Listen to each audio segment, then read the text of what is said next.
Hola, bienvenidos a Centinela de los Últimos Tiempos. Los que deseen cooperar con esta causa, con este pequeñito canal, está mi cuenta root en la descripción del video. Estaba recién viendo una entrevista de un periodista de la televisión llamado Iván Núñez al diputado Kaiser, candidato a la presidencia de Chile. Y el diputado Núñez parecía no un periodista, sino parecía una especie de bulldozer o tanque del pensamiento hegemónico, políticamente correcto. Yo sé que él debe sentirse un hombre bueno, porque todos estos que se pliegan a este pensamiento reciben una recompensa inmediata, que es el narcisismo moral. Yo soy bueno. Yo soy lindo, pero lindo, mi alma es linda porque yo estoy en contra de la violación de los derechos humanos. Entonces lo que hacía él, bueno, preguntarle la típica a Johannes Kaiser, y Kaiser estaba sin poder hablar, pero lo que le planteaba Iván Núñez era que había una posibilidad de salida democrática, porque Allende iba a llamar a un plebiscito donde iba a decir si querían o no seguir con el gobierno de la Unidad Popular. Eso es falso. Es falso.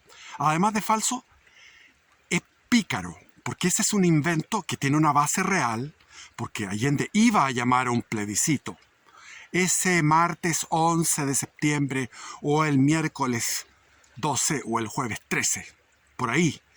Y era un plebiscito donde se iba a pedir la opinión de la ciudadanía sobre las áreas de la producción. Cuánto es lo que podía tener el Estado y cuánto los particulares. Cuánto a la empresa privada y cuánto a la empresa estatal.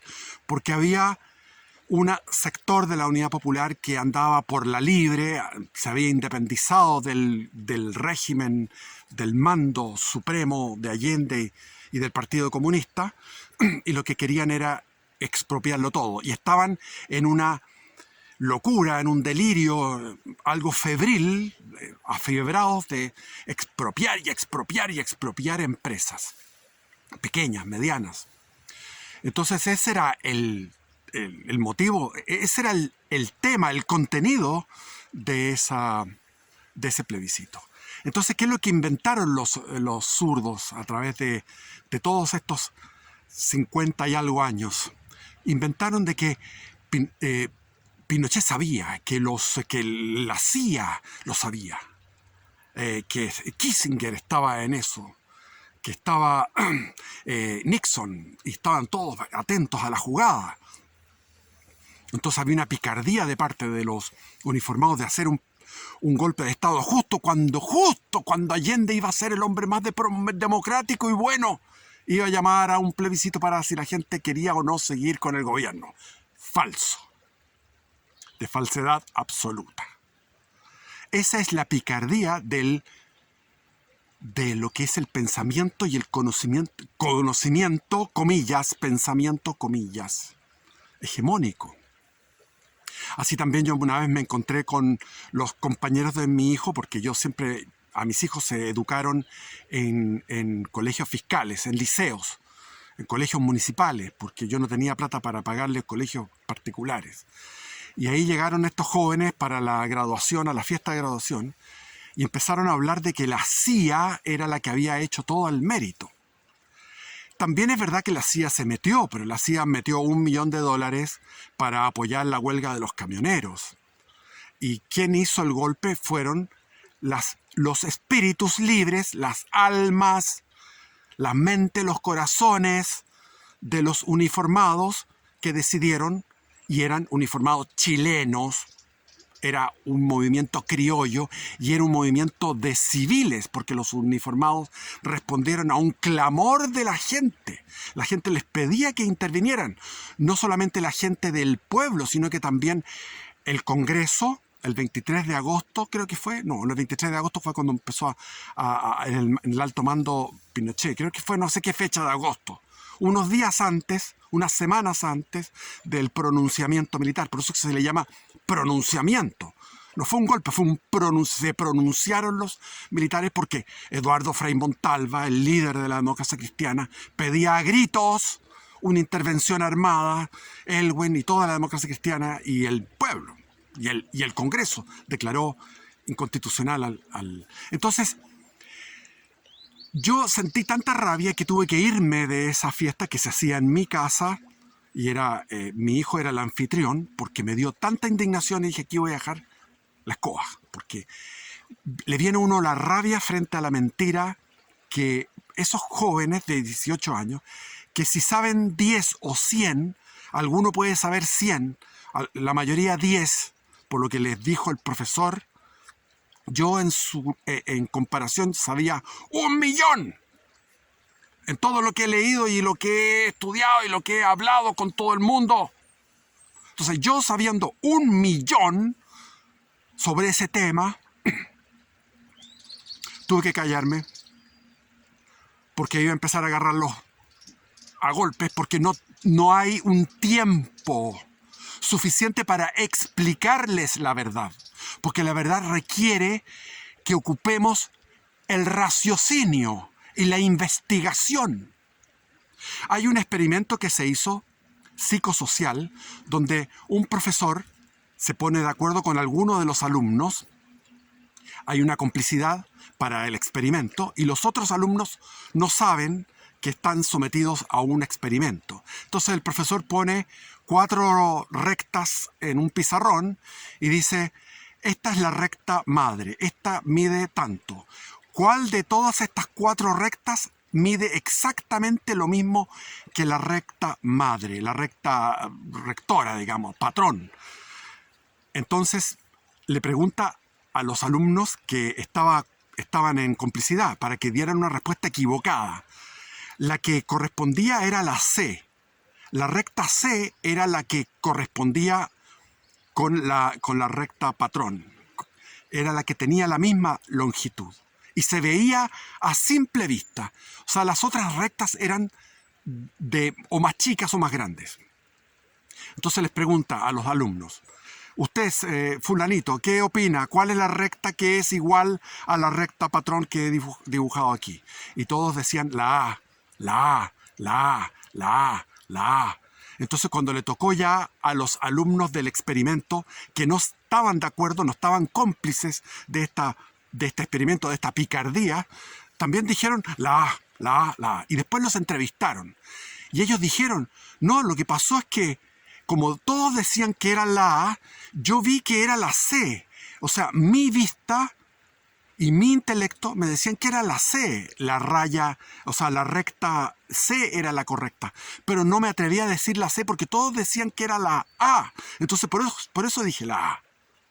Entonces, hicieron otro experimento con otros alumnos que no sabían, obviamente, porque esto es para saber la respuesta. Y entonces les preguntó el profesor a los alumnos que están ahí cómplices, les dijo, ¿cuál es la recta que es igual a esta recta patrón que he dibujado aquí? ¿Cuál tiene la misma longitud? Y todos dijeron, la A, la A, la A, pero de repente estaba planificado que uno dijera la C, y uno dijo la C. Y así cuando le tocó a los alumnos que no sabían del experimento, muchos dijeron la A, pero otros dijo la C, porque se apoyó en el otro que dijo la C. Es decir, es lo que yo estoy haciendo ahora. Es como el cuento del rey Pilucho. El canal mío tiene esa finalidad. De el niño que está en el desfile y el rey va pilucho. Es un rey gordo, feo, que va pilucho. Y van desfilando todas las tropas y los nobles y todos muy empingorotados. Todos, y el niño ve que el rey está pilucho y nadie quiere ofender al rey. Todos están callados. El rey es el rey de la mentira, el pensamiento hegemónico. Y el niño, un niño de 8 años, lo mira y dice, ¡el rey va pilucho! Y ahí se ríen todos Eso es lo que está haciendo Johannes Kaiser, esto es lo que hace este canal. Porque el pensamiento hegemónico no está solamente en la política, está sobre todo en la filosofía, en la religión. Entonces, en la filosofía ha habido una destrucción de la filosofía del sentido común, que es la filosofía, la religión, perdón, la religión es un problema de voluntad.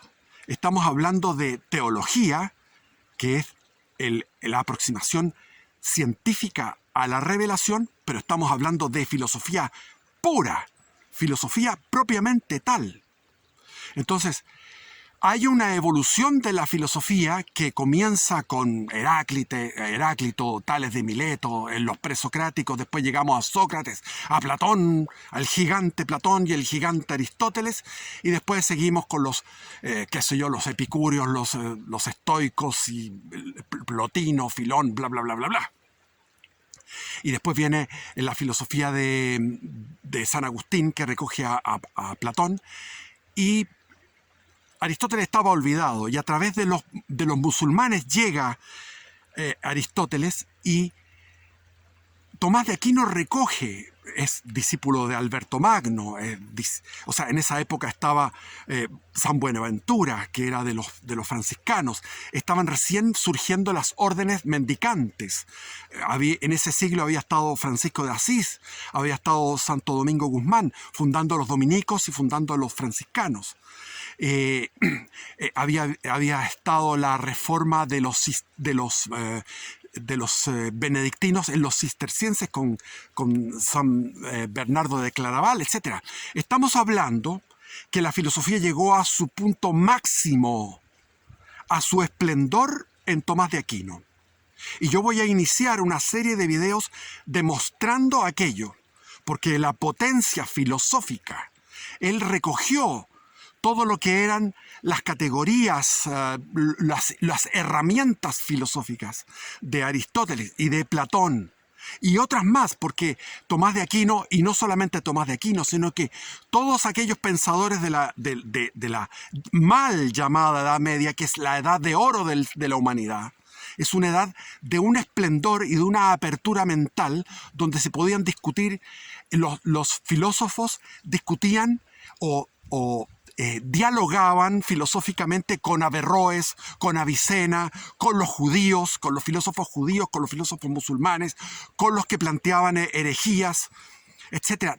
Había una efervescencia intelectual, además de una efervescencia espiritual. Eran personajes místicos que tenían una familiaridad de comunión con Dios, pero al mismo tiempo eran filósofos que pulían y afinaban estos instrumentos de la antigüedad, como la teoría de las causas de Aristóteles, las causas intrínsecas, la causa formal, material, las causas extrínsecas, la causa eficiente, la causa final, el tema del existente versus la ontología, que Aristóteles era una filosofía de la sustancia, de las esencias, de la entidad, y Tomás de Aquino da un salto formidable hacia una filosofía de la existencia y prueba la existencia de Dios con 5 argumentos, 5 vías, 5 caminos para probar la existencia de Dios, que son absolutamente irrefutables.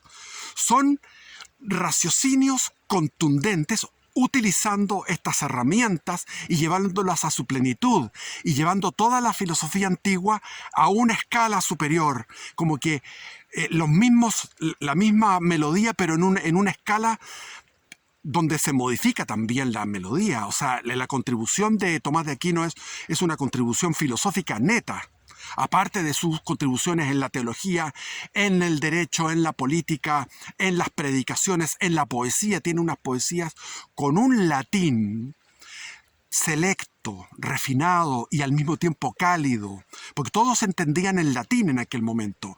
Tomás de Aquino había nacido en Sicilia, en Rocafuerte, había estado en Nápoles, había estado secuestrado. Mientras estaba secuestrado, estudió todo lo que era la síntesis de Pedro Lombardo, donde él estudió todo eso de Pedro Lombardo, que era como el examen inicial, y se memorizó las escrituras. Tenía una memoria formidable y tenía un nivel intelectual impresionante. Entonces viajó 10.000 kilómetros por esa Europa formidable, esa Europa del Sacro Imperio Romano Germánico, en París, en Colonia, en distintos lugares. Iba y volvía de Nápoles a París. tiene distintas etapas su vida, y finalmente cuando 2 años antes de morir le pasó lo mismo que Alberto Magno, su profesor. 2 años antes de morir tiene un éxtasis y ve a nuestro Señor, y nuestro Señor le dice: qué bien has hablado de mí. Sí, he hecho lo que he podido, le dice Tomás de Aquino, porque tenía una humildad apabullante. O sea, un ser tan dotado de casi 2 metros, corpulento, de una familia que su abuela materna era hermana del emperador Federico Barbarossa. Entonces él tenía por lado materno y paterno, eran los que administraban la Europa de esa época. Por lo tanto, él tenía motivos para ser un arrogante, porque tenía los problemas internacionales, los problemas que sucedían eran los problemas de su familia. Sin embargo, su humildad era total. Y Jesús le dice: qué bien has hablado de mí. Él dice: lo que yo puedo. Y después de esa experiencia, él no pudo escribir más. Y le preguntaron, y él siempre cuando tenía estas experiencias sobrenaturales le decía a su secretario: que quede aquí, yo te lo cuento esto, pero que quede aquí. Sin embargo, después se contaron esas experiencias. Él a la muerte estaba condenado. Había condenas de los... no existía la Inquisición, pero sí existían tribunales de la pureza. Los condenaban de forma verbal. Tanto es así que Lutero estuvo andando libre toda su vida, anduvo libre, porque no, eso ese es otro mito con respecto a la Edad Media, que se llama mal, porque es la edad dorada, donde se llegó a la plenitud de la verdad, a la plenitud del desarrollo filosófico. Y nosotros tenemos ahora un pensamiento hegemónico que viene de la destrucción de ese pensamiento filosófico, del cuestionamiento de ese pensamiento filosófico, que comienza con la maldita revolución protestante, que es una revolución demoníaca, 100% demoníaca. Y eso yo lamento que me vienen a comentar los evangélicos, mal llamados evangélicos, porque los evangélicos somos nosotros, los católicos, nos basamos en el evangelio. Ellos se basan en algunas cartas de Tomás, de San Pablo, y en malas interpretaciones de la Biblia. Le ponen una luz muy fuerte a ciertos versículos, y a otros versículos los apagan, y jamás leen los padres de la iglesia. Por eso que les recomiendo a los protestantes ver, y a los católicos también, para estar documentados y fundamentados, ver el canal El Depósito de la Fe, de un argentino que se llama Leonardo Abdala. Leonardo Abdala era un pastor evangélico y estudioso de la Biblia, era un bautista, creo, y de ahí él, al leer los padres de la iglesia, que son los alumnos de los apóstoles. O sea, San Ignacio de Antioquía había conocido a Pedro, había conocido a Pablo, y había sido educado durante 30, 40 años por Juan Evangelista, por 3 apóstoles. Y él, cuando va al martirio, feliz porque lo llevaron a las fieras en Roma, y él iba a ser carne de fieras, estaba fascinado con morir por Cristo, y escribía a las distintas iglesias. Muchas de esas iglesias están enumeradas en el Apocalipsis de San Juan, y él escribe ahí en esas epístolas, y menciona la palabra. Antes del fin del siglo I, menciona la palabra católico, porque se distinguían como católicos, porque ya en el mismo siglo I habían surgido iglesias autogeneradas, autoinventadas, de personajes que se salían de la línea de los apóstoles. Entonces no eran iglesias apostólicas. Se separaban, entonces ocupaban y mal ocupaban el nombre de cristianos hasta el día de hoy. Y ellos se llaman cristianos, pero entonces, como se llamaban cristianos, ¿cómo nos diferenciamos de estos cristianos? Nosotros somos cristianos católicos. Y así también está el cristianismo católico romano y el cristianismo católico ortodoxo, que los dos, las iglesias ortodoxas y las iglesias católicas, en sus distintas versiones, rituales y todo eso, todas vienen de los apóstoles. Y las iglesias evangélicas son sectas demoníacas que surgieron en el siglo XVI. Yo fui evangélico, estuve en la iglesia anglicana en Las Condes y estuve en la iglesia bautista de Puerto Varas. Y puedo decirles que existe en la espiritualidad, existe un menú, o sea, existe un buffet, es una mesa larga. La espiritualidad es una mesa gigante, larga, larga, como la mesa del té club, donde hay distintos tipos de sabores. Yo también estuve en la élite de lo que es el hinduismo con el Kriya Yoga. Soy un Kriyavan. En Chile no hay más de 100 Kriyavanes que practiquen como yo practicaba el Kriyavan y era una especie de sacerdote. Aparte de otra disciplina que no quiero mencionar, que era una disciplina también esotérica. Entonces tengo 3 experiencias espirituales profundas de más de 5 años en orientalismo, en una síntesis que eso tengo que hacer un video completo, y después en lo que es el asunto protestante. Y estaba ahí sencillamente por motivos de prácticos, porque quería casarme nuevamente, porque me había casado por la iglesia y no podía volver a casarme por la iglesia. Entonces, para casarme, como los protestantes seguían solamente por el certificado de matrimonio civil, dije, aquí yo me puedo casar, entonces voy a hacer aquí. Pero el tipo de éxtasis que tienen los protestantes es un sabor dulce, dulce pero cargante, porque le dan al sentimentalismo, le meten música, le meten euforia, tratan de comunicarse con Dios con muchas palabras. Y no, como dice la Escritura, no con muchas palabras, Señor. No es así el rosario, porque el rosario no es muchas palabras, no estás inventando palabras, estás repitiendo frases que son precisamente de las Escrituras. Entonces, me duele a mí me duele, me da rabia el pensamiento hegemónico de las miles y miles, son como 30 y tantas miles de sectas protestantes. Salgan de esas sectas, salgan de esas llamadas iglesias y vuelvan a la Iglesia Católica. Pero la Iglesia Católica lamentablemente está en su peor momento. Yo tuve un seguidor del canal que se cambió a la Iglesia Católica y le dije, nos hicimos amigos, y le dije yo, te has cambiado en el peor momento de la historia de la Iglesia, porque los últimos 60 años de la historia de la Iglesia Católica son espantosos, horribles. Es una decadencia total, es una perversión, es una cosa horrible. Estamos en un momento muy duro, pero la Iglesia Católica del pasado son, como ustedes pueden, si van a Europa, van a ver esas catedrales. Así como son esas catedrales góticas, así también era el espíritu de la época. Un espíritu dialogante, un espíritu abierto, un espíritu intelectual notable. Entonces voy a hacer una seguidilla que espero que me acompañen. Voy a poner las pruebas de la existencia de Dios, las 5 vías, y ahora han aparecido en los últimos tiempos, de finales del siglo XX y comienzos de este siglo, han aparecido muchísimas pruebas científicas de la existencia de Dios, a través de las matemáticas, a través del ADN, del código genético, a través de la física, a través de la física cuántica y de la física en general. No hay ningún físico, o sea, el 97% de los premios Nobel relacionados con la ciencia son creyentes durante los últimos 100 años.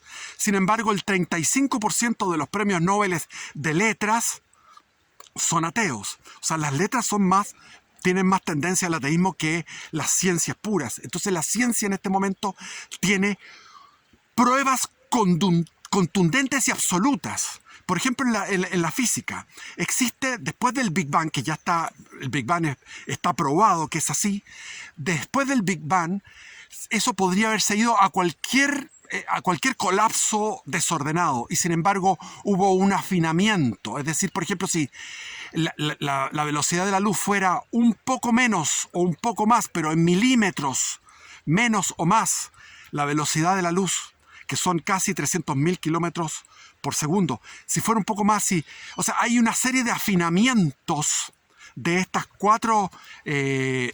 las 4 leyes fundamentales de la física. Bueno, no quiero meterme en esas cosas porque me estoy quedando sin tiempo. Entonces, hay una serie de afinamientos que son dentro de unas posibilidades millonarias de posibilidades. Entonces, Lo que dicen en divulgación los físicos es que estamos aquí y tenemos esta vida, existe la vida y existe la vida inteligente gracias a que ha habido afinamientos tan formidables como que una persona se sacara la lotería todas las semanas de su vida. Incluso dicen que es más, es como si una persona se sacara siempre el boleto premiado de la lotería durante todos los segundos de su vida. A ese nivel de improbabilidad, de el uno partido por todos los átomos del universo. Esa es la posibilidad de que Dios no exista. Es casi, en el infinito es imposible que Dios no exista desde el punto de vista de la ciencia. Y aquí Santo Tomás desde un punto de vista del raciocinio filosófico. O sea, la ciencia y la filosofía. Y después tenemos el tema de Cristo. El tema de Cristo. A partir de lo que fue la ilustración, se trató a través de la ilustración de hacer un bypass del cristianismo, como que se atribuyó que todos los escritos de los evangelios eran escritos, eran mitos, eran leyendas, y para que se forme un mito y una leyenda tiene que ser más de 100 años, por lo menos 200, 300 o 400 años. Y sin embargo, la paleografía, la arqueología y los estudios históricos actuales se llega a la conclusión de que, por ejemplo, el Evangelio de Marcos está a 20 años de los hechos de la muerte y resurrección de Cristo. El Evangelio de Mateo está a 30 años. El de Lucas también, 30, 40 años. El de Juan es mucho posterior porque es un comentario. Él habla cosas nuevas. Juan está a finales del siglo I. Pero antes de la caída del muro del templo, el año 70, justo 40 años, el año 30, el 7 de abril del año 30 es la crucifixión. En abril del año 70, justo 40 años después, es la destrucción del templo y la destrucción de Jerusalén por los romanos. Y antes de eso ya estaban escritos los evangelios. Y los evangelios tenían una seguridad y una certeza porque en esa época había una memoria. La gente había una cultura verbal. Ahora uno ni se memoriza ni un número de teléfono. Cuando yo era joven me podía memorizar hasta 10 teléfonos de los amigos y uno marcaba los teléfonos porque no había un recordatorio de los teléfonos. Y uno manejaba por lo menos 10 teléfonos en la memoria. Y antiguamente no existía el acceso tan pleno a la escritura. La escritura era un lujo, era muy cara. Por lo tanto los apóstoles, después de Pentecostés, con el Espíritu Santo, a esos 15.000 convertidos en Jerusalén les enseñaban lo que había dicho Cristo por su ejercicio de la memoria. Eran tradiciones orales, y esas tradiciones orales se escribieron apenas 20 años después, mientras estaban los protagonistas vivos. Los protagonistas estaban vivos. Por lo tanto, lo que escriben los evangelios es un reporte, es una crónica de la época. Por tanto, ¿cómo podemos dudar de lo que decían los evangelios? Además, si los apóstoles huyeron en el momento de la crucifixión y después tienen la fuerza de morir, 11 apóstoles murieron, no 12, porque estaba Pablo también, el apóstol nuevo, el último, murieron en martirios. Por ejemplo, San Andrés, ahí está el aspa de Borgoña, esa bandera que flameó en Chile durante 2 siglos y en toda Hispanoamérica y en casi toda Europa cuando España se peleó contra todo el mundo por defender la fe católica. Con esa bandera del aspa de Borgoña es la cruz de San Andrés, que era una cruz en X, y estuvo ahí 48 horas sufriendo, y mientras sangraba y sufría con sed, con frío, con calor y desangrándose, él seguía predicando. Ese es San Andrés. O sea, los apóstoles dieron su vida por una mentira, por una falsedad, y como eso está lleno de argumentaciones. Pero al mismo tiempo, en los últimos tiempos si ustedes visitan y buscan en el algoritmo, en YouTube, van a encontrar, por ejemplo, el sudario de Turín, la sábana santa, que es según los investigadores serios, es algo notable. Ahí está la muerte de Cristo certificada en esa sábana santa, en ese sudario de Turín, y está la resurrección de Cristo también. Hay tanta información científica sobre el sudario de Turín, sobre el sudario de Oviedo, que es la misma sangre. Los milagros eucarísticos, cuando una hostia consagrada se transforma en tejido cardíaco del miocardio, del ventrículo izquierdo, y todos son iguales, los que sucedieron en el siglo VIII, en el año 700 y tanto en Italia. Durante todos los siglos ha habido estos milagros eucarísticos que después, al estudiarlos la ciencia con microscopio, dicen: este es un tejido vivo, que palpita, que tiene glóbulos blancos y que es un tejido del miocardio, del corazón. O sea que uno no come el cuerpo cuando uno comulga, no come el cuerpo de Cristo. Uno come el corazón de Cristo.